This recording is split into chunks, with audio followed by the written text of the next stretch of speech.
ग्वालियर जिले में इन दिनों लूट व चोरी और छीना झपटी की वारदातें रुकने का नाम नहीं ले रही, जिसकी वजह से जिले भर में क्राइम का ग्राफ दिन पर दिन बढ़ता जा रहा है और चोर लुटेरे बेखौफ होकर वारदात को अंजाम दे रहे हैं। जिसे डबरा में 2 दिन पहले दिन दहाड़े बेखौफ होकर कट्टे की नोक पर लूट की घटना को भी बदमाशों द्वारा अंजाम दिया गया था और 35 लाख रुपए की लूट की वारदात को अंजाम दिया गया था, जिसका सुराग अभी तक पुलिस नहीं लगा पाई है। जिसके बाद से सिंधिया समर्थक और पूर्व मंत्री इमरती देवी ने पुलिस की कार्यप्रणाली पर सवाल खड़े किए हैं और पुलिस को लुटेरा और बदमाश बताया है। साथ ही इमरती ने कहा कि हमारी सरकार होने के बावजूद भी अपराध नहीं रुक रहे हैं, पुलिस हमारी सुन नहीं रही है। सीएम को चैलेंज देते हुए उन्होंने कहा कि मैं माननीय सीएम साहब से कहना चाहती हूं कि डबरा में जो कोड हो रहा है उसे बंद करना चाहिए। डबरा में बहुत बड़ा आंदोलन करेंगे, अब अपराध को हम नहीं झेलेंगे। इसके साथ ही डबरा में हो रही वारदातों पर भड़की इमरती देवी ने थाने पर बैठकर डबरा एसपी के सामने ही टीआई अमित सांघी और एडीजीपी श्रीनिवास वर्मा के सामने ही खरी खोटी सुनाई। इमरती देवी ने गंभीर आरोप लगाते हुए कहा कि डबरा टीआई यहां पर लूट मचा रहे हैं। उन्होंने कहा कि डबरा का टीआई खुद लुटेरा है और वह खुद ही डबरा में लूटने के लिए बैठा हुआ है। कैसे इस पर कार्रवाई नहीं करती नजर आ रही है? डबरा टीआई खुद लुटेरा है और खुद लूटे करा रहा। मैं फिर एसपी साहब से कहना चाहती हूँ, 2-4 दिन से जिस आदमी का व्यक्ति का सामान जा रहा था, आज तक एक पुलिस नहीं आई।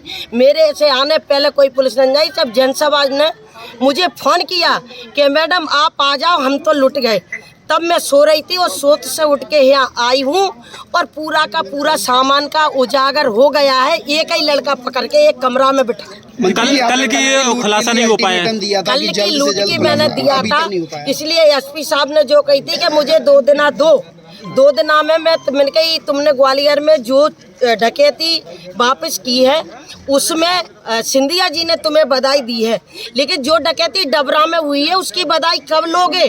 तो एसपी साहब ने कही जल्दी से जल्दी 2 दिन में मैं उसकी बधाई ले लूंगा। मैडम क्या कारण है कि शिवराज सिंह का सुशासन या डबरा में फैल हो रहा है, लगातार व्यापारियों को चोर लुटेरे वो मध्य प्रदेश के मुखिया है, वो घर घर नहीं बैठे।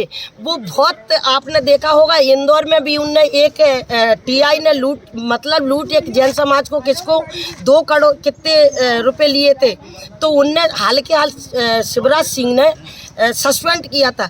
शिवराज सिंह चौहान इस बारे में बहुत सख्त है कि चाहे सरकारी जमीन हो, चाहे लूट हो, चाहे डकैती हो, वो नहीं कहते कि ये काम करें, लेकिन ऐसे कुछ नेता हैं कि जो लिटोरन को बिठा रहे हैं और उन पे लूटें करा रहे हैं।